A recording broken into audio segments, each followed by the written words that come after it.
If my mother and I were monkeys, I'd be dead. She didn't like to be touched as a kid, so she never touched me as a baby, and it was terrifying when she did. If my mother and I were monkeys, I'd be dead. Harry Harlow, baby monkey, ball of wood-faced chicken wire, surrogate mothers with oversized eyes, the ones without terry cloth and Bobo doll moms died. If my mother and I were monkeys, I'd be dead. I put my hands on mommy's knees, she took them off conservatively with index fingertips and thumbs.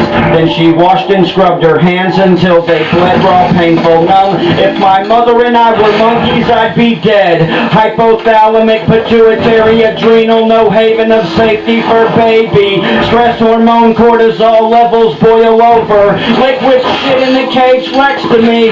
Learned in school, kids are cruel. And love and affection without touch is rejection. Love and affection without touch is rejection. I said, if my mother and I were monkeys, I'd be dead! However, every now and then she'd come home drunk, her face bright red, and she'd tickle me. With sharp, pointy fingernail wiggle tickles, electricity, sensory overload, touch lightning shot through my body. Big bloodshot eyes and drunken playful punishment, she'd chase me, pretending to spank me, up the stairs to bed, scary, both happy and afraid, confusion. Thank God I'm human. If my mother and I were monkeys, I'd be dead! Ah.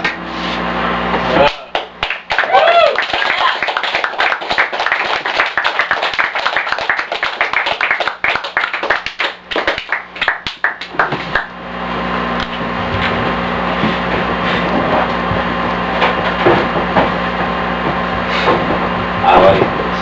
Oh shit, we got movies playing with some music. Behind a transformer on a summer evening, the electric current hums. Locusts grind their wings in the trees. The wind sighs gently, then silence. Gradually, you become aware of a peculiar sensation. At first, the sounds of other children barely registers, but it grows and echoes closer and faster with each wave of laughter. Then suddenly, they appear from out of the blackness, hovering above you, staring, laughing, awestruck, clapping, and smacking on you and pulling on you. But you don't resist. You can't move. You're on the ground with tingling feelings around the hands and mouth. To you, this communicates panic, fight or flight confusion, combative involuntary movement like waking up with brain damage, drooling, something's gone terribly wrong. But to the other kids, there is nothing malicious about this. It's all in good, clean fun. Having seizures, a secret game for thrill seekers, and the safest way to get high. Kids experimenting with their bodies and feelings, playing chokeout, black hole, flatlining, cloud nine. The Valsalva maneuver, VM, combined with self-induced hypoxia, starving the brain of oxygen, way better than dizziness, and it's not even dangerous. That's what the other kid said!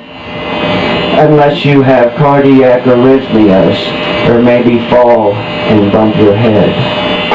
You get a rush as consciousness returns, euphoria as a billion brain cells burn.